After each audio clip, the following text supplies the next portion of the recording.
মুসলিম হওয়ার কারণে দাঁড়িয়ে আছে, টুপি আছে বলে পিটিয়ে মেরে দিল, জয় শ্রীরাম বলেনি বলে পিটিয়ে মেরে দিল।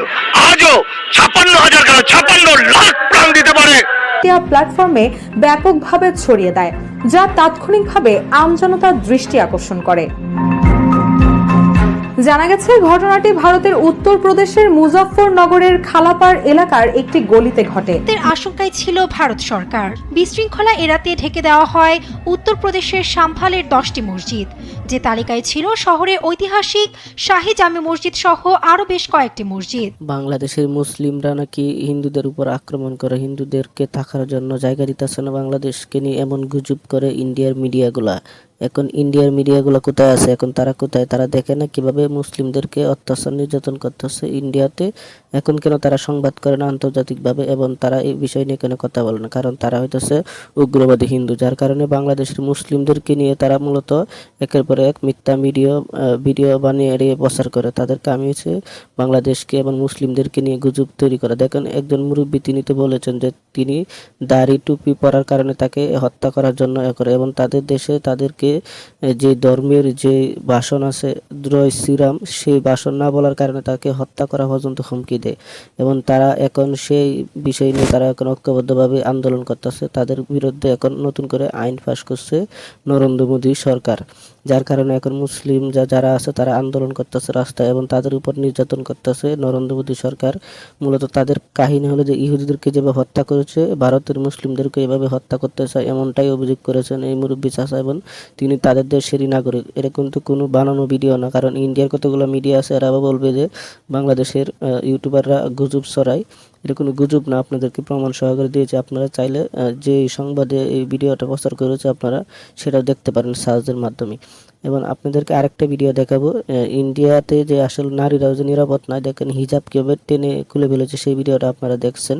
সেই ভিডিওটা দেখার পরে আপনারা বুঝতে পারতেছেন যে তারা আসলে কীভাবে মুসলিম বিদ্বেষী কাজ করে এবং নারীদেরকে সম্মান দেয় না। এই ভিডিওতে আপনারা দেখতে পাচ্ছেন, দেখেন কয়েকজন যুবক মিলে সেই নারীর বুরকাটা টেনে খুলে ফেলেছে এবং হিজাব খুলে ফেলেছে, এই দেখতে পাচ্ছেন। তারাই আবার নাকি মানবতার কথা বলে। এখন তারা যে মুসলিমদেরকে উগ্রবাদী বলে, তারা যে বড় উগ্রবাদী এটাই তারা প্রমাণ করে দিয়েছে। বাংলাদেশে যে হাজার হাজার হিন্দু আছে, লক্ষ লক্ষ হিন্দু আছে, কোনো হিন্দু ভাইকে কোনো হিন্দু বোনকে আমরা এভাবে আক্রমণ করি না। তাদেরকে আমরা থাকার জন্য আর নিরাপদভাবে আমরা সেই ব্যবস্থা করে দিই যেন তারা বাংলাদেশে সুন্দরভাবে থাকতে পারে। কিন্তু ইন্ডিয়ার যে হিন্দুগুলো আছে, ইন্ডিয়ার যে সরকার আছে, এরা মুসলিম বিদ্বেষী কাজ করে এবং মুসলিমদেরকে এরা সহ্য করতে পারে না।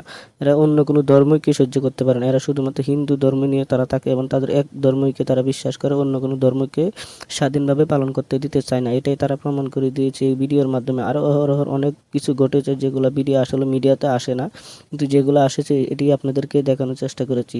এবং বাংলাদেশে যেভাবে হিন্দুরা তাদের ধর্ম পালন করতে পারে, কিন্তু ইন্ডিয়াতে বাংলাদেশের মুসলিমরা সেটা পারে না। যেমন জুম্বার নামাজের দিন তাদের ধর্মতে অনুষ্ঠান থাকার কারণে বাংলাদেশ মুসলিমদের যে জুম্বার নামাজ যে সময়ে আরম্ভ হয় নামাজ, সেই নামাজটাকে তারা পিছিয়ে দেয় তাদের ধর্মের কারণে, তাদের উৎসবের কারণে। কিন্তু বাংলাদেশে এমন ঘটনা ঘটে না। বাংলাদেশে মুসলিমরা মুসলিমদের ধর্ম পালন করে এবং তাদের ধর্ম তারা পালন করে। কোনো সময় বাংলাদেশের মুসলিমরা বাধা দেয় না অথবা তাদেরও ফিরিয়ে দেয় না যে তাদেরটা পরে দিবে। দেখেন মসজিদের সামনে কিভাবে তারা আক্রমণ করতেছে এবং তারা স্লোগান দিতেছে, যার কারণে বাধ্য হয়ে ভারতের যে মুসলিম নেতা আছে তারা বাধ্য হয়ে তারপরে আপনারা জুম্মার নামাজ দেরি করে পড়িয়েছে এবং এমনটাই মিডিয়ার মাধ্যমে সেটা তুলে ধরেছে। তো বুঝতে পারতেছেন যে ইন্ডিয়াতে আসলে মুসলিমদের কোনো নিরাপত্তা নাই। আর ইন্ডিয়া সরকার যে বারে বারে মানে ভোটের সময় মুসলিমদেরকে নিয়ে নির্বাচন নিয়ে ভোট হওয়ার পরে যখন তারা জয়লাভ করার পরে তারা আর মুসলিমদেরকে নিয়ে কোনো কার্যক্রম করতেছে না, বরঞ্চ মুসলিম বিদ্বেষী কাজ করতে চায়।